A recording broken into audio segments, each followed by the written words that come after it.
संत रामपाल जी महाराज एक ऐसे महान संत जिन्होंने अपनी सतभक्ति, तत्व ज्ञान, करुणा और सेवा के बल पर समाज में नई मिसाल कायम की है। संत रामपाल जी महाराज की अगुवाई में उनके सभी सतलोक आश्रमों से समाज कल्याण के अद्भुत कार्यों ने समाज को सुनहरे भविष्य की एक नई उम्मीद दिखाई है। संत रामपाल जी महाराज से नाम दीक्षा लेने के बाद लाखों लोगों की लाइलाज बीमारियां जैसे कैंसर, एड्स आदि ठीक हुई। संत जी के ज्ञान से प्रेरित होकर उनके अनुयायियों ने लाखों यूनिट रक्तदान किया। संत जी ने लाखों बहन बेटियों का दहेज मुक्त विवाह करवाया।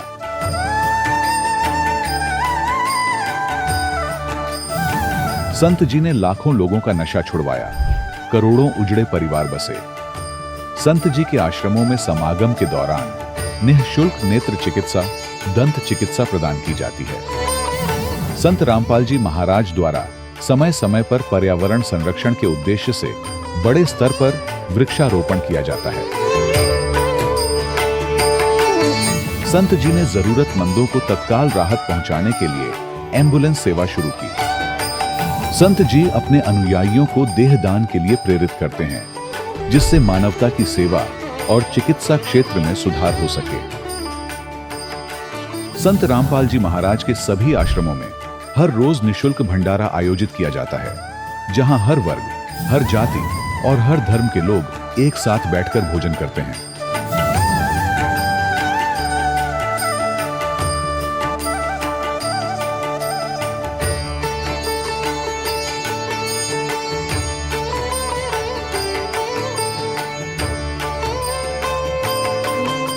संत रामपाल जी महाराज की अन्नपूर्णा मुहिम ने गरीब और बेसहारा लोगों के जीवन में एक नई ऊर्जा और उम्मीद को जन्म दिया है।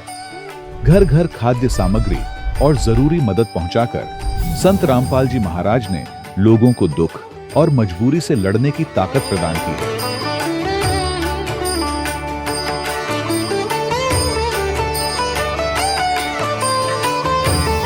संत रामपाल जी महाराज द्वारा गरीब लोगों के लिए घर बनवाने का अद्भुत कार्य एक ऐसी मिसाल कायम कर रहा है जो सदियों सदियों संत जी की उदारता और दया भावना के तौर पर जाना जाएगा।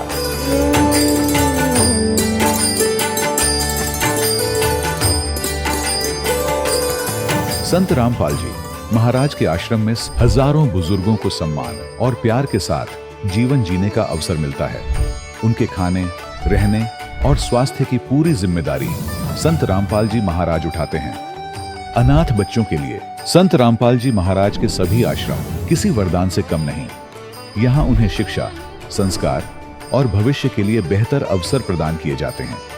चाहे बाढ़ हो, भूकंप या महामारी, संत रामपाल जी महाराज और उनके अनुयायी हमेशा ही जरूरतमंदों के लिए सबसे आगे खड़े रहते हैं। कोविड महामारी के दौरान संत रामपाल जी महाराज के आश्रमों से करोड़ों लोगों के लिए भोजन, दवाइयां और जीवन रक्षक सामग्रियां उपलब्ध कराई गई। चाहे गरीब की मदद हो या किसी शोषित और पीड़ित वर्ग के हक और सम्मान की लड़ाई, संत रामपाल जी महाराज ने हमेशा ही उनकी दबी आवाज को सरकारों तक पहुंचाया है और उन्हें उचित न्याय दिलवाने में अहम भूमिका अदा की है। समाज में आध्यात्मिक और सामाजिक मूल्यों के प्रति जागरूकता लाने में संत रामपाल जी महाराज हर कदम पर मानवता के सच्चे सेवक साबित हुए हैं। संत रामपाल जी महाराज का जीवन हमें सिखाता है कि सच्ची सेवा वही है जो निस्वार्थ भाव से की जाए। आइए हम भी इस महान सेवा के कार्य में इस महान संत से जुड़ें और संत रामपाल जी महाराज से नाम दीक्षा लेकर अपने जीवन को धन्य बनाएं।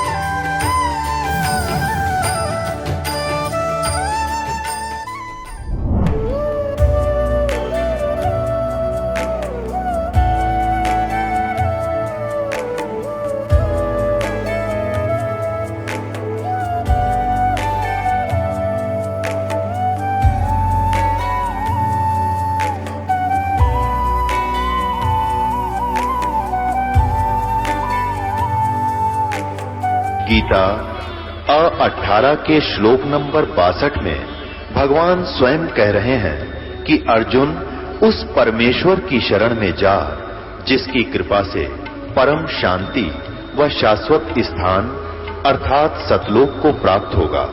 वो परमेश्वर कौन है, कहां है, कैसा है, जानने के लिए कृपया अवश्य सुनिए जगत गुरु तत्वदर्शी संत रामपाल जी महाराज के अमृत वचन। सत साहिब दर्शकों कहते हैं बच्चे मन के सच्चे होते हैं, और यदि कोई बच्चा स्वयं अपने अनुभव से कहे कि उसे भगवान मिल गए हैं तो वह बात सिर्फ मासूमियत नहीं बल्कि गहरी सच्चाई होती है।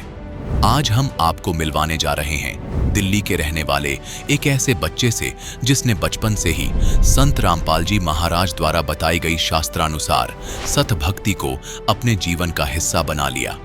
दर्शकों, इस बच्चे का नाम है रोबिन, जिसे संत रामपाल जी महाराज की शरण में आने के बाद न तो किसी भयंकर बीमारी ने छुआ और न ही किसी कष्ट ने उसे तोड़ पाया। और यदि कभी कोई बड़ी आपदा या बीमारी जीवन में आई भी तो वो संत रामपाल जी महाराज की दी हुई भक्ति साधना के प्रभाव से पूरी तरह समाप्त हो गई। आज रोबिन पूरे विश्वास और श्रद्धा से कहता है, हमारे परिवार में संत रामपाल जी महाराज द्वारा बताई गई सच्ची भक्ति से अपार सुख और शांति का अनुभव हो रहा है। हर संकट, हर बीमारी संत रामपाल जी महाराज की कृपा से ऐसे मिट गई जैसे कभी थी ही नहीं।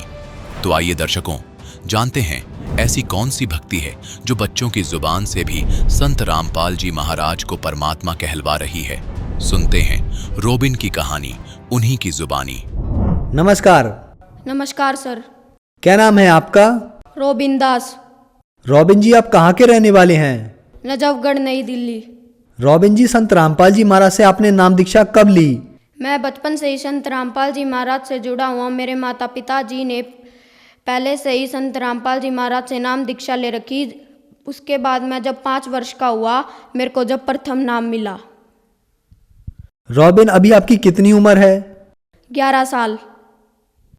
रोबिन, संत रामपाल जी महाराज से नाम दीक्षा लिए हुए आपको 6 साल हो चुके हैं, तो क्या जो संत रामपाल जी महाराज से आपने नाम दीक्षा ली, उस नाम दीक्षा की कोई भक्ति साधना भी की? हाँ, मैंने उसकी भक्ति साधना की और मेरे को उसका फल भी मिला।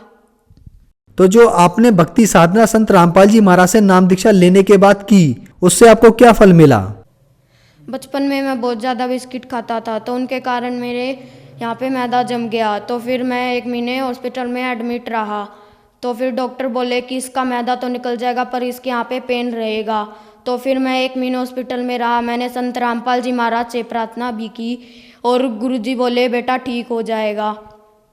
तो फिर 1 महीने बाद मेरा वो मैदा भी निकल गया और मेरे को उसके बाद आज तक जो डॉक्टर कहते थे कि मेरी छाती में पेन रहेगा, वो उस दिन से लेके और आज तक कभी नहीं हुआ। और एक ये लाभ हुआ कि मैं एक दिन मेरे को सपने में काल दिखाई दिया। मेरे को बोला कि नहीं है, मैं तेरे को खाऊंगा, भाग, तू कहाँ भागेगा।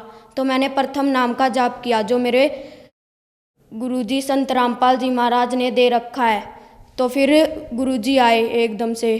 तो फिर गुरुजियों ने उसका कान पकड़ा और उसको एक थप्पड़ मारा। बोले भाग जा यहाँ से, मेरी आत्मा को हाथ लगा, आज के बाद कभी भी हाथ मत लगा दियो। तभी वो काल गायब हो गया।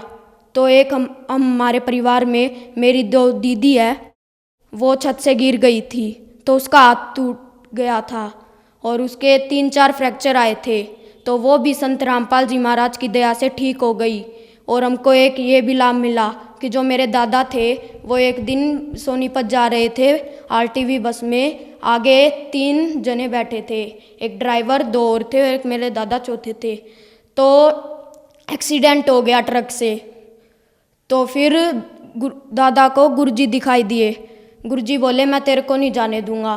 तो फिर दादू ही उठे थे उस बस में, जो आगे 3 बैठे थे उनकी मौत हो चुकी थी।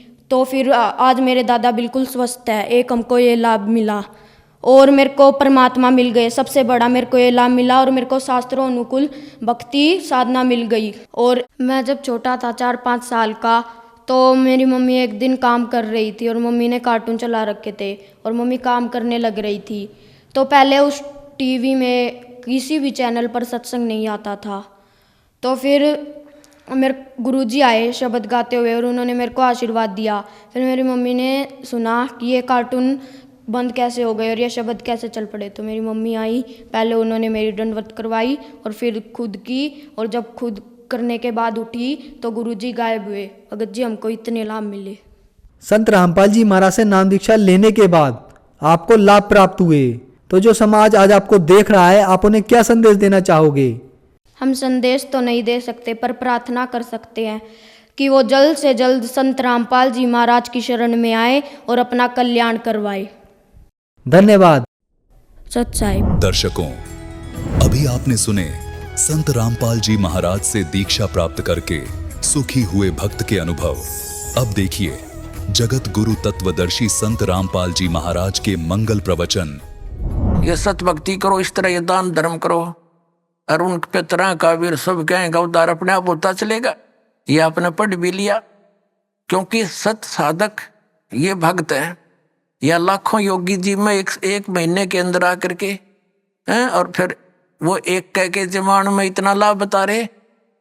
तो ये तत्व ज्ञान और शास्त्र अनुकूल साधना, इससे आपका भी कल्याण और आपके पितरों का।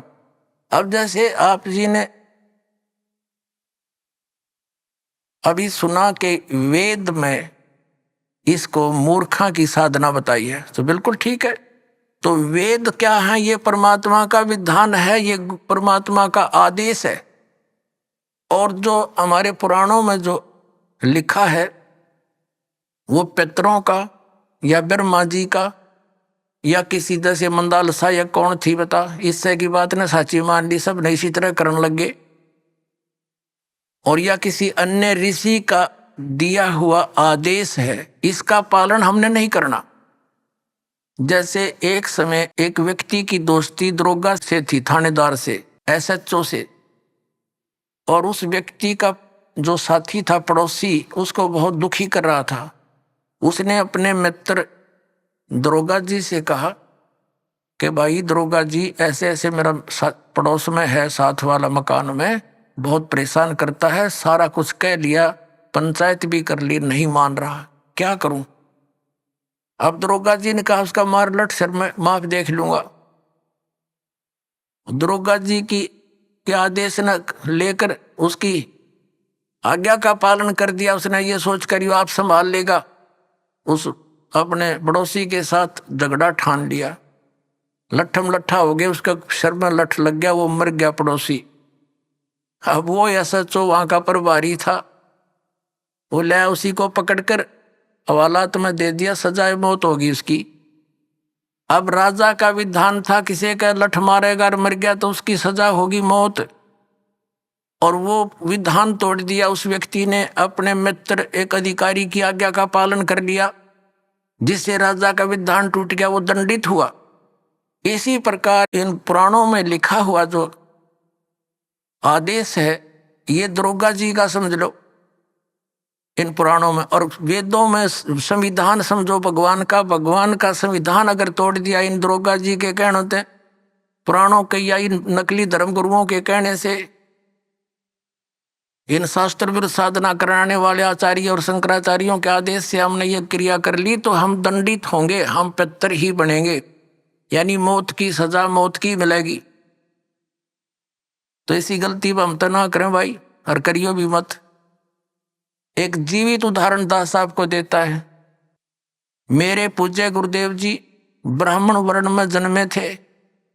हरियाणा के अंदर जिला भिवानी चरखी दादरी के पास एक पैंतावास गांव है, बड़ा पैंतावास, वहां वो रहते थे, किसान का काम करते थे, वर्ण ब्राह्मण है।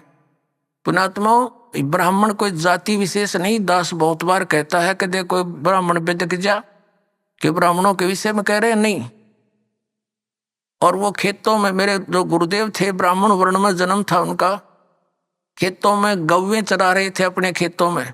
उसके पास पहले जंगल बहुत होते थे, वन बहुत होते थे। एक दिन उनकी भेंट हमारे दादा गुरुजी से होगी, यानी एक संत से। वो उससे प्रेरणा पा करके घर से खिसकने की सोची और गुरुदेव का एड्रेस पूछ लिया। सब ज्ञान से परिचित होकर खेतों में शाम के समय गौएं चरा रहे थे और भी कुछ साथी पाली गवाले थे। तो उनको ये कहकर के मैं फ्रेश होकर आता हूं, मैं देर हो जा तो तुम पशुओं ले चलना, मैं आप आ जाऊंगा। वो जंगल में चले गए गहरे। पालियों ने वो अपने गौएं गांव में ले आए। अब वो सामने काफी देर होगी, जब नहीं आए। उनका बचपन का नाम, गांव का नाम हरिद्वारी था, पंडित हरिद्वारी। और फिर उन्होंने अपना नाम बदल लिया था, कोई पहचान ना ले, घर से निकल गए थे वो।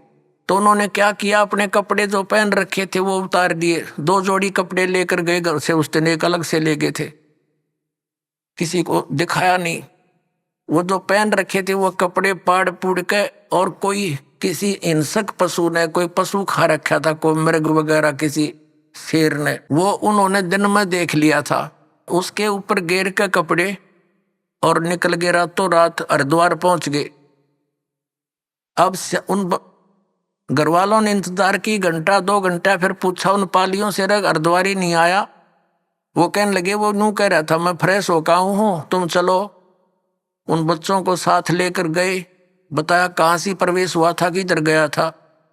जाकर ऐसी पहले टॉर्च होती नहीं थी, लालटेन दीपक से ले रखे हाथों में गए, देखा रहे ये तो बच्चा खा रखा है, ओहो ये तो किसी हिंसक पशु ने खा लिया, रे मर गया। अंधे हो गए, रोन लाग गए दूर तय। अंधेरा सा था, वो हाड़ जो पशु के हुए और कपड़े इकट्ठे करके रात ने दाग दे दिया, अग मर गया। फिर उसकी 13वीं शुरू हुई। पहले तो आए महीने का लठ गड्ढा करता है, वो आए महीना ब्राह्मण जी में करते। अब वो ब्राह्मण न्यारे हैं जो कर्म कांड करने वाले, तो वो सारा काम कर दिया। वर्षी भी बना बनू दी, और फिर हो गए श्राद्ध शुरू है कि वो थारा बे औलादा मर गया, निसंतान मरा हुआ है, और इसकी अच्छी सेवा करनी चाहिए, नहीं तो क्योंकि तुम इनका हक खा रहे हो। जमीन थी इनके नाम, और वो बन रहे भक्त, संत बन गए, दुनिया का उद्धार करें। एक बार जब मेरे पूज्य गुरुदेव जी 105-6 वर्ष के हो गए, सतलोक जाने की तैयारी हुई।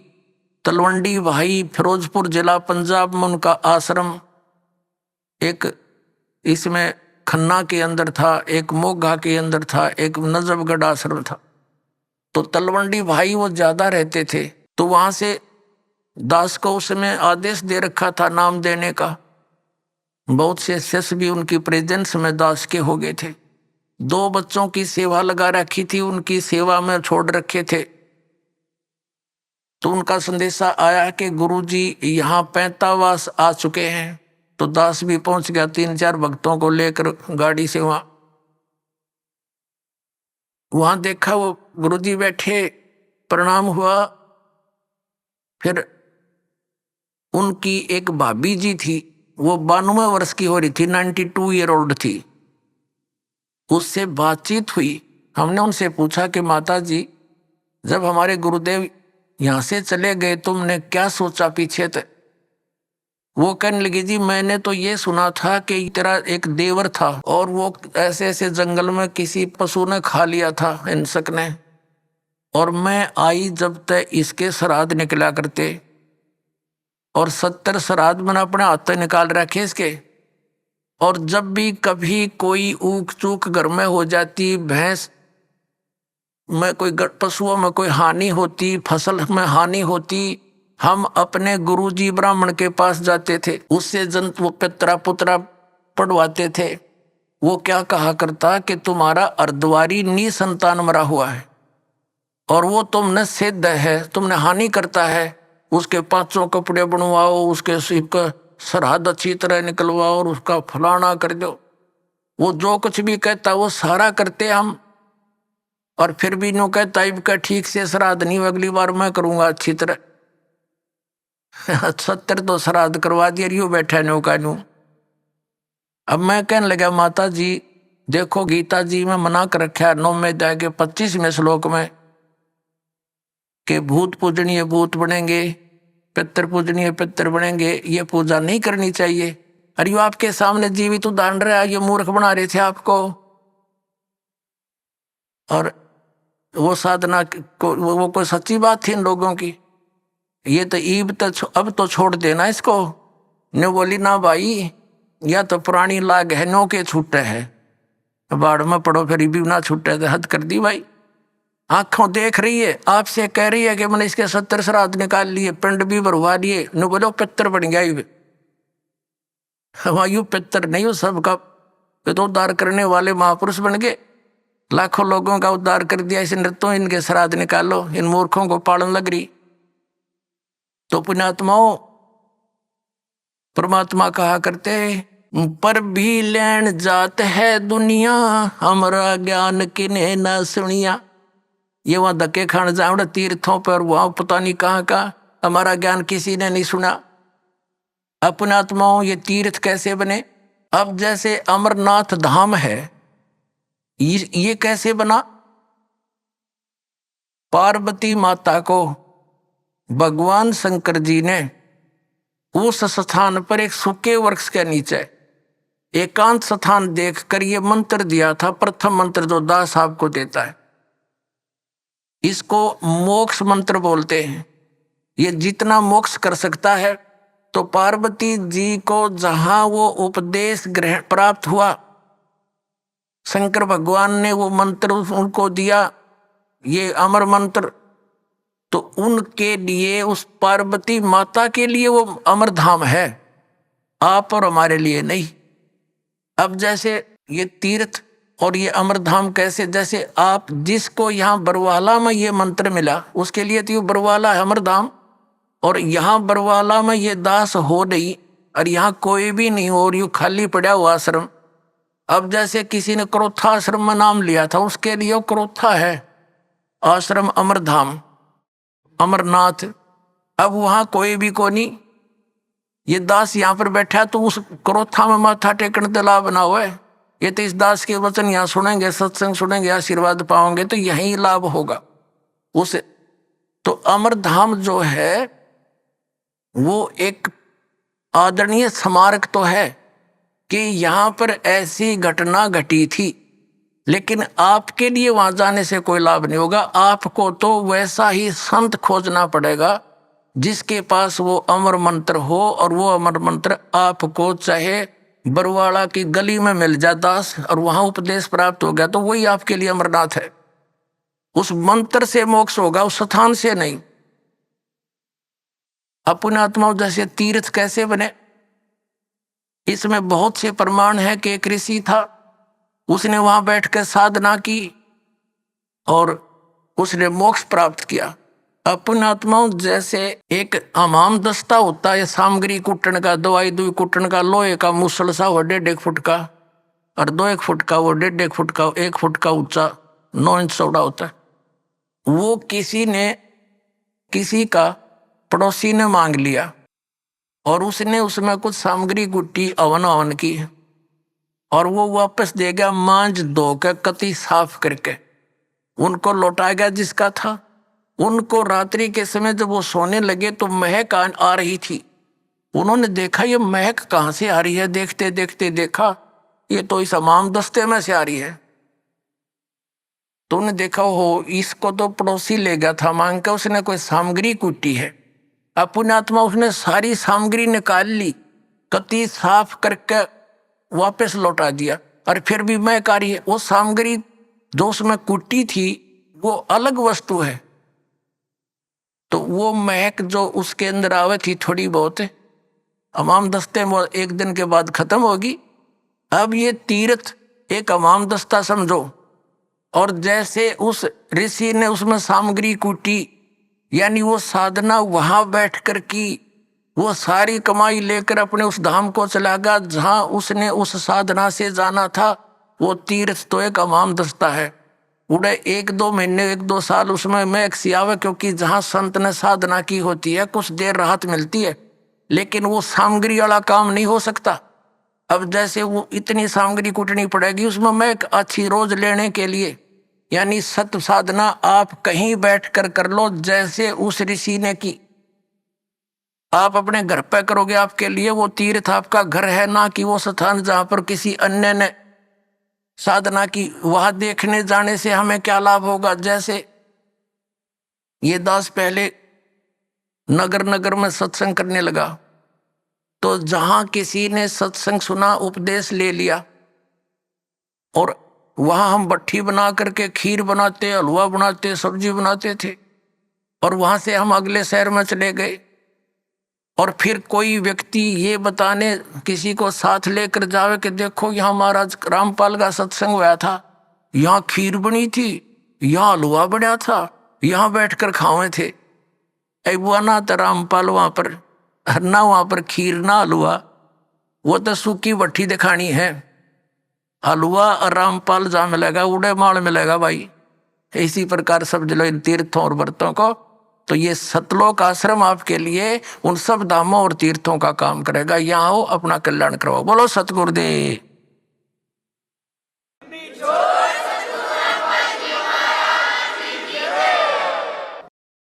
परम पिता परमात्मा पूर्ण ब्रह्म परम अक्षर ब्रह्म कबीर परमेश्वर जी हैं। ये अनंत ब्रह्मांडों के उत्पादक हैं, ये सब के सृजनहार है। परमात्मा की खोज में आत्मा उसी दिन से लग गई जिस दिन से ये इस काल के जाल में फंसी थी, क्योंकि जो सुख इस आत्मा को सतलोक के अंदर था, यहाँ इस काल के लोक के किसी कोने में नहीं है। उस सुख की खोज करते करते ये महास्वर्ग में भी पहुंच गई, जिसको यहाँ का सबसे सुप्रीम यानी सबसे श्रेष्ठ सुख में सथल बताते हैं। वहां भी वो सुख नहीं है, वहां भी ऐसे ही आग लगी है जैसे इस पृथ्वी पर है। वहां पर भी वही प्राणी है जो यहां शुभ कर्म करके, अच्छी भक्ति करके इस काल के सतर की, और वहां पहुंच गए। वहां उनको अच्छी पोस्ट मिल गई, देव शरीर प्राप्त हो गया, वहां का जो सुंदर शरीर है। और जो यहाँ राग द्वेष, ये काम क्रोध मोह लोभ अहंकार, ये सारे विद्यमान है, खचाखच भरे हम ऊपर के लोकों के में रहने वाले प्राणियों में।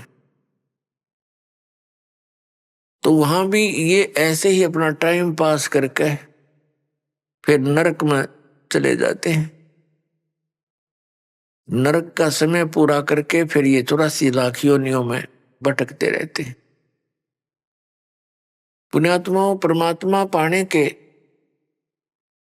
जो साधन है वो भिन्न भिन्न नहीं है, एक ही मंत्र है, एक ही विधि है,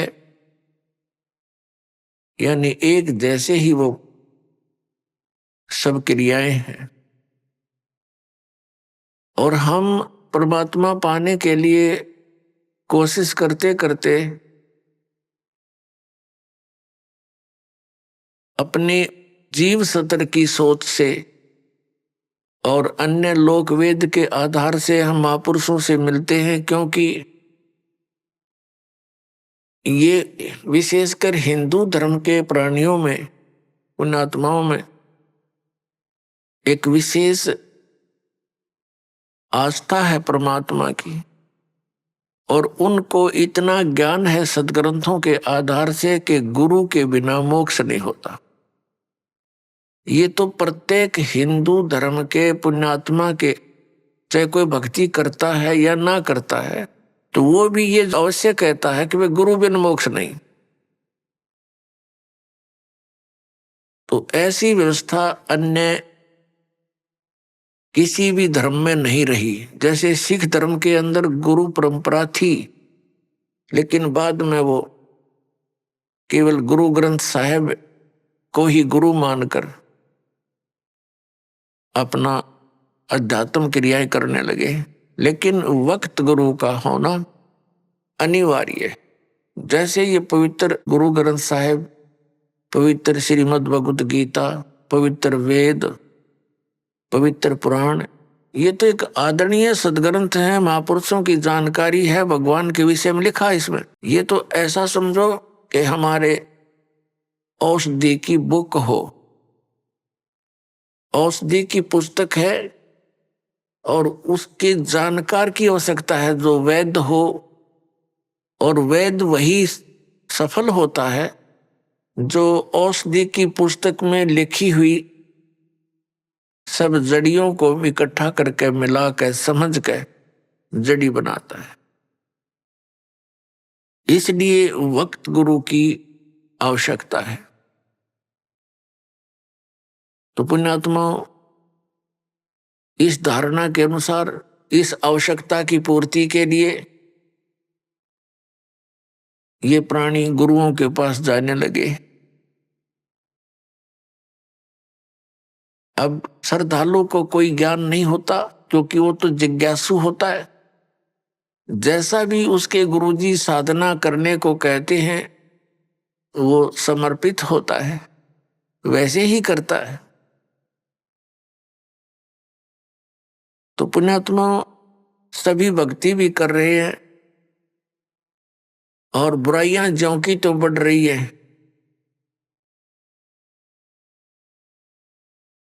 काम, क्रोध, लोभ, मोह, अहंकार, किसी के अंदर भी कमी नहीं बनी है।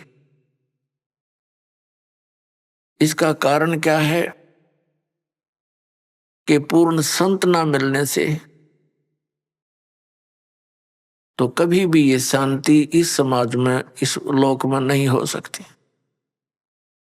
600 वर्ष पहले परमात्मा आए थे, स्वयं एक संत की भूमिका करके चले गए, और साथ में एक जुलाहे का कार्य भी किया करते थे, ये प्रमाणित करने के लिए कि भाई परमात्मा पाने के लिए, क्योंकि उसमें भ्रम फैला हुआ था कि ब्राह्मण वर्ग ही भक्ति के अधिकारी हैं। बाकियों को तो इन्होंने ऐसे लगा दिया था, श्राद्ध श्रूद निकालन खातिर क्रियाओं में उलझा दिया था, और विशेषकर यही माना जाता था कि ऋषि महर्षि घर त्याग कर चला गया जो व्यक्ति वही परमात्मा पा सकता है, या घना बड़ा सेठ दान करता हो। तो परमात्मा ने सब शंकाओं का निवारण करने के लिए एक शूद्र जाति में रहना पड़ा। उसमें छुआछूत चरम सीमा पर थी, अत्यधिक छुआछूत थी। ब्राह्मण लोग शूद्रों को निकट भी नहीं आने देते थे, दूर से बात करते थे। और उस समय परमात्मा एक जुलाहा जाति के अंदर रहे। वैसे तो उनका जन्म नहीं हुआ था, सतलोक से आए थे, सहशरीर आए थे। एक नवजात शिशु का रूप धारण किया था कमल के फूल पर, बाहर एक तालाब सरोवर के अंदर। वहां से एक नीरू नीमा नाम के जुलाहा दंपत्ति उठा ले गए थे। वहां परमात्मा की परवरिश लीला होने से और फिर जुलाहे का कार्य करते हुए जनता को ज्ञान भी देते थे, भक्तों को यथार्थ ज्ञान समझाते थे, सूक्ष्म वेद का प्रचार करते थे। वो यही प्रमाणित करने आए थे, एक उदाहरण देने आए थे कि परमात्मा पाने के लिए जाति और धर्म और कर्म, यानी जैसे कोई ज्यादा बड़ा सेठ यानी धन अधिक या कम, ये इसके लिए कोई मायने नहीं रखता। गुरु पूरा हो और शिष्य सूरा हो, सूरमा। सूरमा का अर्थ है कि इस भक्ति मार्ग पर जो प्राणी लगता है तो उसकी सब क्रियाएं अन्य संसारिक व्यक्तियों से भिन्न होती है, तो उसमें हमारा समाज बाधा करता है। और जो उन बाधाओं की परवाह ना करते हुए आगे बढ़ता है इस भक्ति मार्ग पर, वो सूरवीर होता है। कौन कौन थे सूरवीर? जो आप जी को बहुत, जिनका ज्ञान है सुप्रसिद्ध है।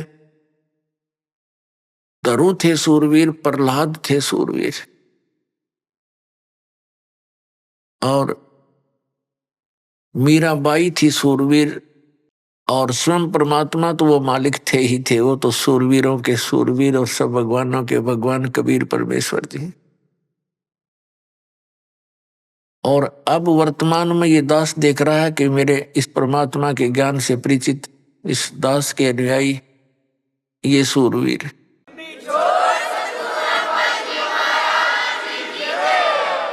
क्योंकि क्रोथा कांड के दौरान इस दास को इतना बदनाम कर दिया गया था झूठा, और इतना परेशान किया गया परमात्मा के बच्चों को, लेकिन ये सूरवीर थे, ना किसी से लड़े और ना डरे। संत का यही एक नियम होता है, लड़े भी नहीं और डरे भी नहीं, तो परमात्मा साथ देता है। आज हम सफल हुए, पूरा विश्व के अंदर ये ज्ञान जाएगा, परमात्मा का साथ हमारे साथ रहा और रहेगा, क्योंकि ये काम उसी परमात्मा ने शुरू करवाया है। ना हमारा कोई खानदानी पेशा, ना दादे परदादे माता पिता ने कभी यो काम कराया, ना दास को ये मजदूरी दी, तो दास का उसी दिन से ये अटल इरादा बन गया था, सर जाओ चाहे डट जाओ, परमात्मा के चरणों में ये शीश जावे तो सफल हो।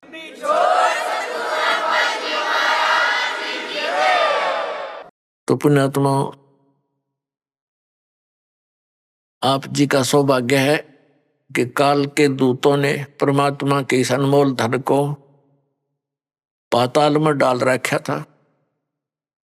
यानी ये समझ लो कूड़े के ढेर में घना नीचे दबा रखा था। अब दास पे कृपा हुई, रजा मालिक कबीर भगवान का साथ दास के साथ है, तो अब ये धन आपके रूबरू हो पाया है। इतने संघर्ष के बाद सन 1994 में दास को परमात्मा ने आदेश दिया था, गुरुदेव ने, दीक्षा उपदेश और सत्संग करने का। -0 से भक्ति को ऊपर उभारा है परमात्मा कबीर जी की दया से। बिल्कुल नामो निशान नहीं था, ना भगवान का ना भक्ति का। परमात्मा के लिए तरफ सभी रहे थे। जैसे ये दास पहले हनुमान पुजारी था और मंगलवार का व्रत रखता था। सालासर एक मंदिर है हनुमान जी का, और उसमें इसी बूढ़ी सी मूर्ति रख रखी है। हे भगवान, अब हंसी आती है अपने कर्मों पे। काली सी मूर्ति में बना दी किसी ने, फिर देखा देखी जान लग गए, वहां धक्के खाया करते हम। बता, काल ने ऐसा जुल्म करवा रखा है। तत्व ज्ञान का तो नामो निशान मिटा दिया, और कोरी बकवास समाज में बरवा दी झूठे गुरुओं द्वारा। तो पुण्यात्माओं, या मेर हुई भगवान की। कहीं आप देखा करते 4 ईंटें लगा रखी हैं, उस पर कुत्ते मुत्ते वहीं बैठे, और उनको वहां हम माथा टेकने जावे, और तेरा गजब भैया। कोई वहां से सारा दिन रो कर मर जा, कोई नो कहने वाला नहीं, क्यों रो रहा है पत्थर के आगे। तो इसलिए वक्त गुरु की आवश्यकता होती है, और उसके ज्ञान के आधार से भक्ति साधना करने से कल्याण हो जाता है। अब ये कितनी बुराई बढ़ गई शराब मांस तंबाकू की, और इसको विकास मानते हैं हम कि बड़ी बड़ी कोठी हो, कार हो, और घूटी सूटी लावें, और फिर विवाह के अंदर एक अलग से ड्रामा रच दे। पुण्यात्माओं, ये भक्ति मार्ग में नहीं चलेगा। ठीक है, संसार भक्ति नहीं करता, वो कुछ करो, वो तो इस विद्यालय के वो विद्यार्थी ही नहीं है। ये विद्यार्थियों के लिए लागू है कि ना बीड़ी पीवे, ना तम्बाकू प्रयोग करे किसी भी तरीके से, ना मांस खावे और ना शराब प्रयोग करे, और न ही ये ड्रामेबाजी करे, ना जन्मदिन मनाना, ना कोई ऐसे ब्याह के अंदर बकवाद करनी। सिंपल ब्याह करो बच्चों, आप भगत बन के देखो कितना आनंद आएगा। देखो इस लोग दिखावा ड्रामा कितना कर ले, इसका अंत नहीं। शुरुआत हमने देखी, किसी ने 1100 रुपये दान के दे दिए, सारा गांव में चर्चा हुआ करती। फिर 2100 दे दिए एक ने, वो फेल हो गया। फिर एक ने 5100 दे दिए, वो फिर 21 वाला फेल हो गया। फिर एक ने 11,000 दे दिए अपनी लड़की के दान में, और एक मोटरसाइकिल दे दी, फिर कार दे दी। तो ये एक बकवाद है बेमतलब की। बच्चे को परमात्मा से जोड़ दिया जाए, परमात्मा का नाम लेकर, और ये राम नाम का दहेज बेटी ने दे दे, ये सदा साथ देगा। एक टाइम हमने कुछ दे भी दिया बच्चे को, क्या कितने दिन उससे वो गुजारा कर सकती है? और फिर गरीब की बेटी अमीर की बेटी को देखकर मायूस हो जाती है, उसको ना जाने कितना दुख होता है। तो इस तरह की ये बकवादें हमने समाज से खत्म करनी पड़ेंगी, खासकर भगत समाज को तो इसमें अग्रसर होना ही पड़ेगा। इस दास के संघर्ष में आपने सहयोग देना पड़ेगा। ये बिल्कुल गलत है, भक्ति बाधक है। जिसके 2-3 लड़की हो जाती, नींद आराम हो जाती है उस माता पिता की, और लड़की इसी कारण से हमारे लिए बोझ बन गई। एक इतना गऊ जैसी आत्मा होती है बेटी की। हमने खूब देखा है, बेटा और बेटी रोटी खा रही है, माता पिता कोई बोलता है बेटे को एक वो काम कर, वैसे भी कहा ये काम करिए, बेटा तो कहेगा को नहीं करता, और बेटी रोटी खा रही होगी ना, खाना छोड़कर उठ कर चल पड़ेगी, उस काम को करके आओगी।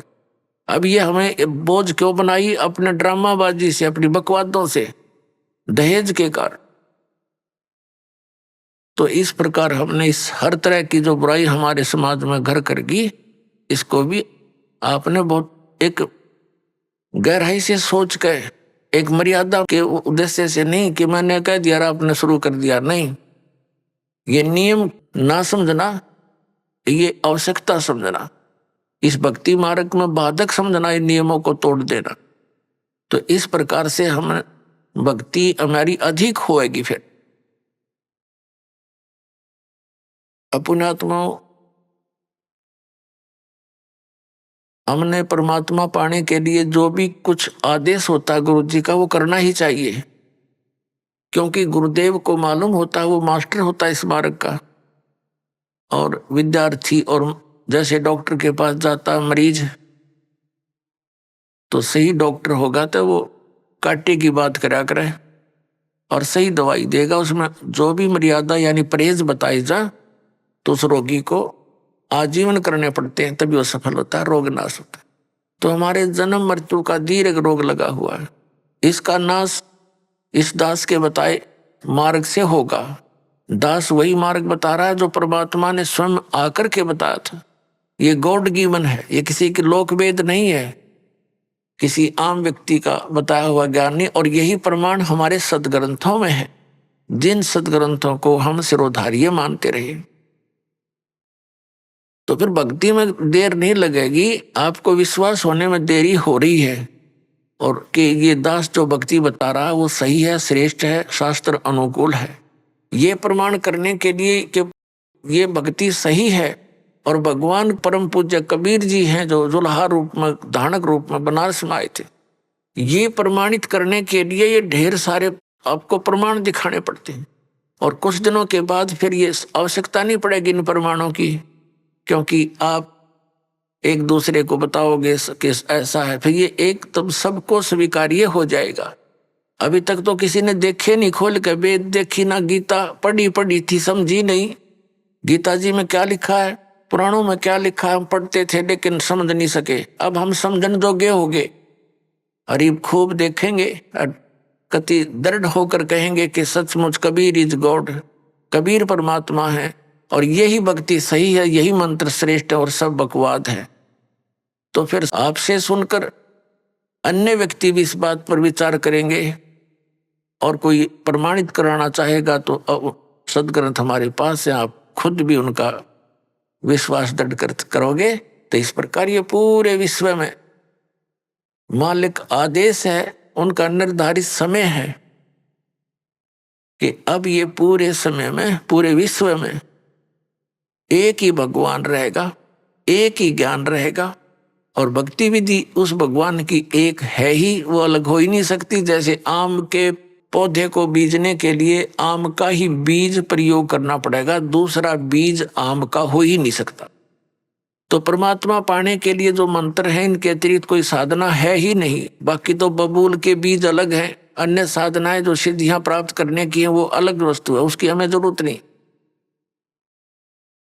तो पुण्यात्मा, सबसे पहले हमने गुरु की आवश्यकता होती है।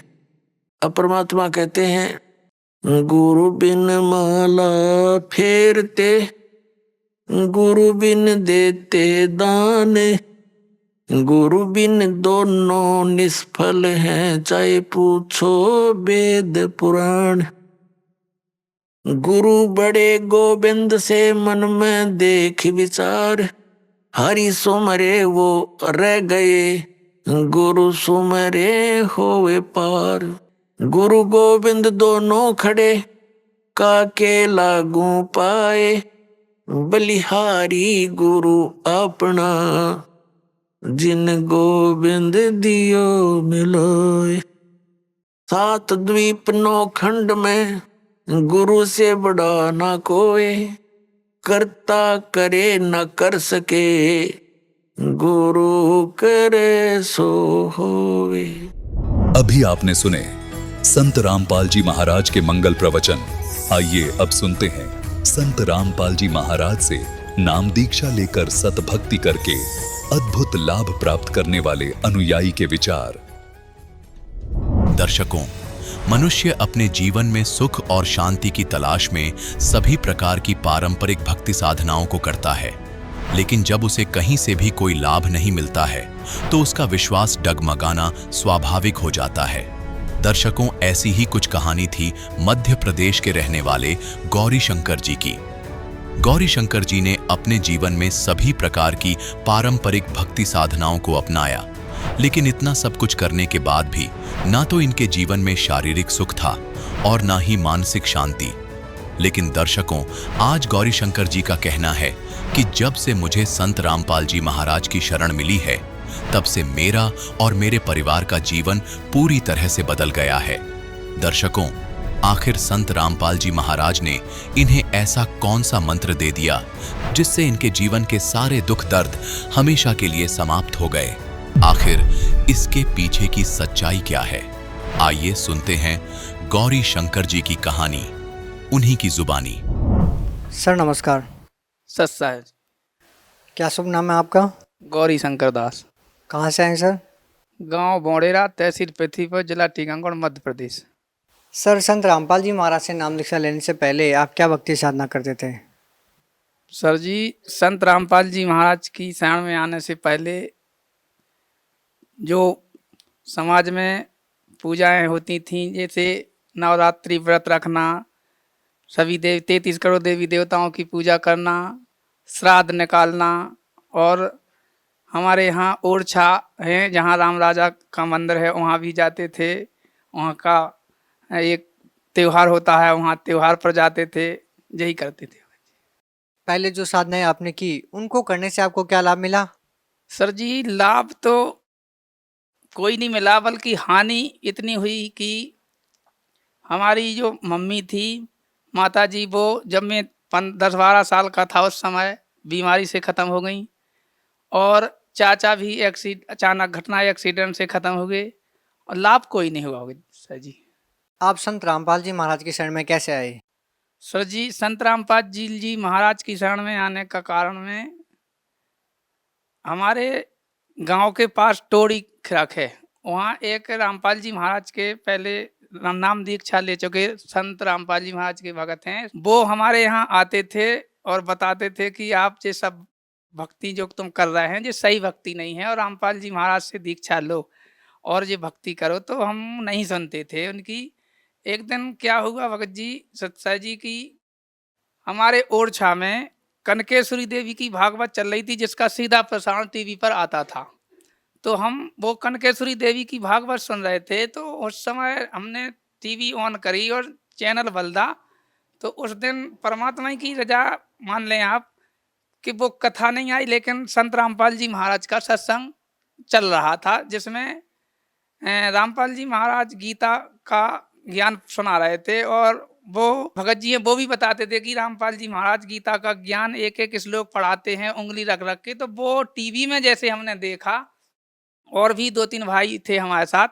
उनसे कहा कि देखा कि देखें यही हैं वो रामपाल जी महाराज शायद आश्रम सतलोक वाले, देखें गीता पढ़ा रहे हैं। उस समय रामपाल जी महाराज गीता अध्याय 18 का 62वां श्लोक समझा रहे थे भगत सर जी कि हे अर्जुन, तू उस पूर्ण परमात्मा की शरण में जा, उस परमेश्वर की शरण में जा, जिसकी शरण में जाने से तू शाश्वत स्थान को प्राप्त होगा।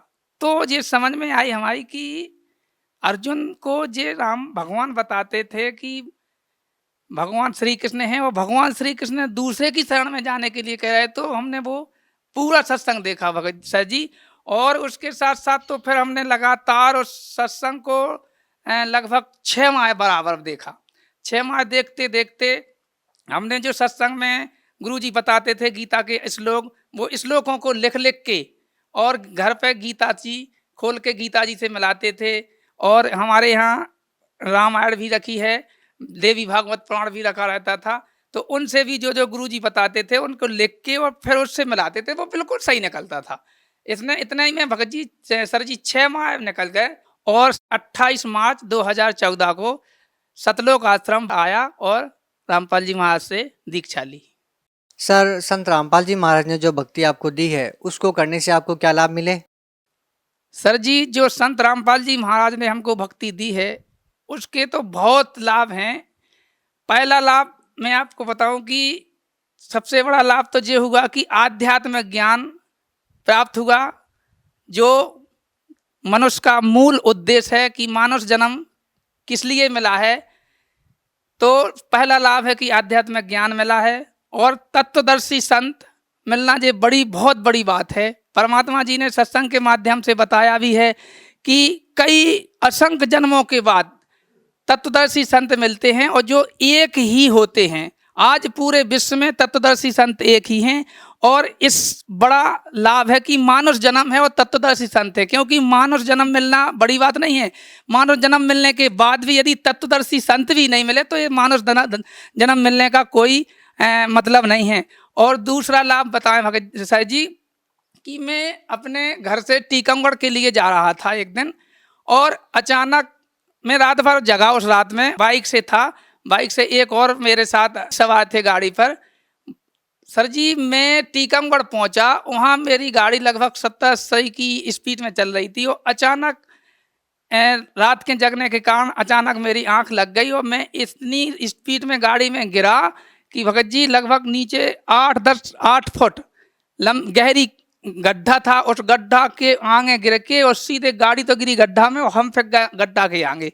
भगत जी परमात्मा जी केवल इतेक दिखाने हमने कि ऐसा हाथ करते देखा मैंने, और परमात्मा की याद आई कि हे बंदी छोड़, आपने हमें बचाया है।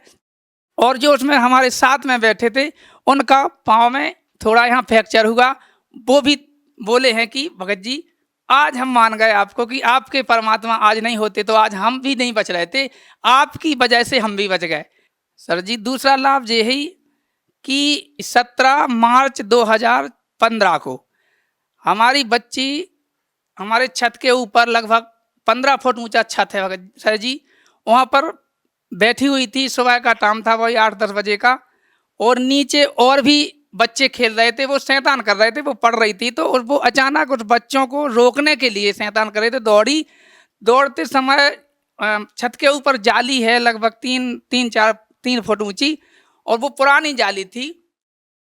सर जी, जैसी बच्ची अचानक उस जाली को हाथ लगाया और उसको रोका, और वो हाथ से रोका कि शैतान नहीं करो, तो सर जी वो जाली एकाएक पूरी टूटी और बच्ची लगभग 15-16 फुट नीचे जाके गिरी। बच्ची के ऊपर 25-30 गुम्मा भी गिरे हैं और बच्ची जाके बिल्कुल उसने आंख निकाल दी और बच्ची बिल्कुल, क्या बताएं भगत जी, बच्ची खत्म हो चुकी थी।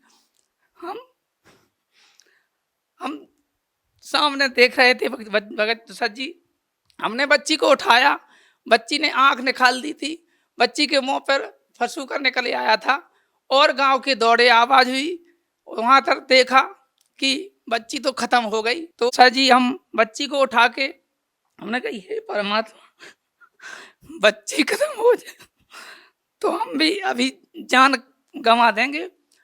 भगत जी हमने बच्ची को उठा के परमात्मा के दरबार में लाके लिटा दिया और मंत्र का जाप किया, क्योंकि परमात्मा ने बताया है कि विपत्ति में अपने मंत्र का जाप किया करो। हमारे परिवार में लगभग 25-30 हम लोग परिवार में हैं, सभी नामदानी हैं, सभी से हमने की जब अपने अपने मंत्र का जाप करो।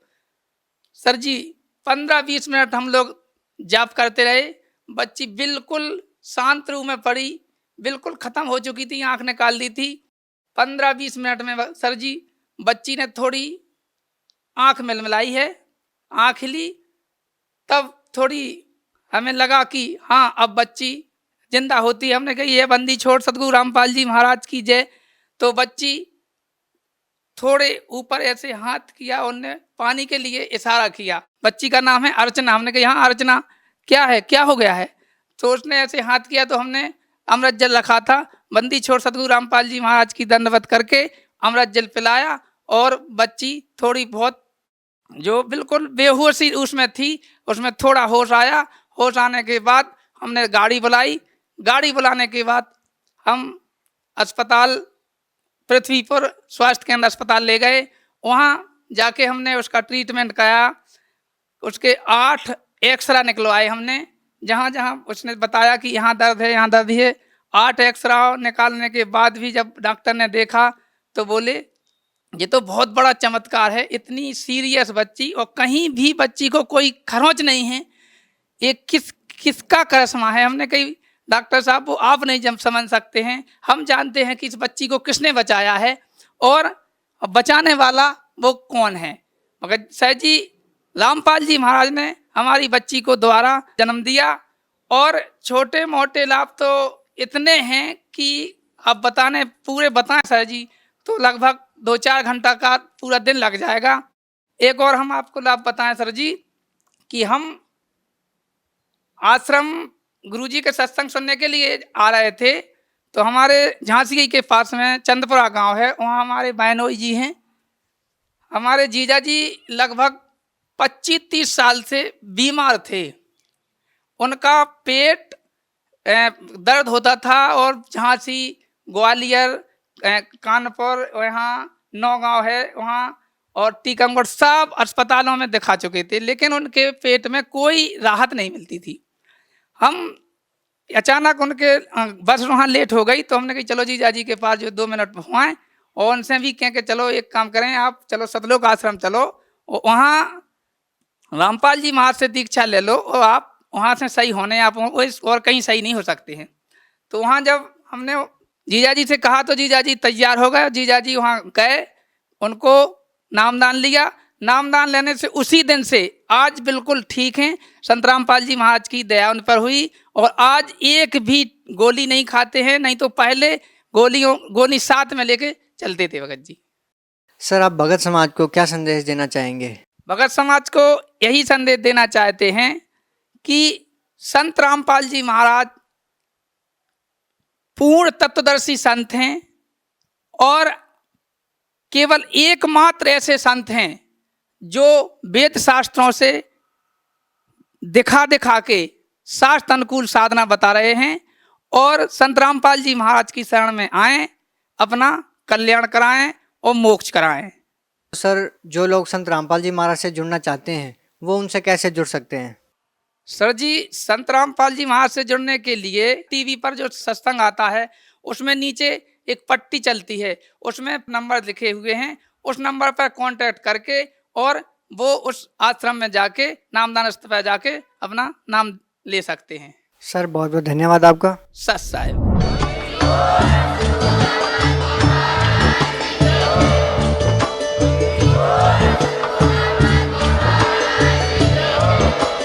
आप सुन रहे थे जगत गुरु तत्वदर्शी संत रामपाल जी महाराज जी के मंगल प्रवचन। अधिक जानकारी के लिए विजिट कीजिए हमारी वेबसाइट www.jagatgururampalji.org। संत रामपाल जी महाराज जी के शुभ आशीर्वाद से पूरे विश्व भर में 500 से भी ज्यादा नाम दीक्षा केंद्र हैं, जिन पर संत रामपाल जी महाराज जी द्वारा ऑनलाइन निशुल्क नाम दीक्षा दी जा रही है। अपने नजदीकी नाम दीक्षा केंद्र का पता करने के लिए संपर्क करें।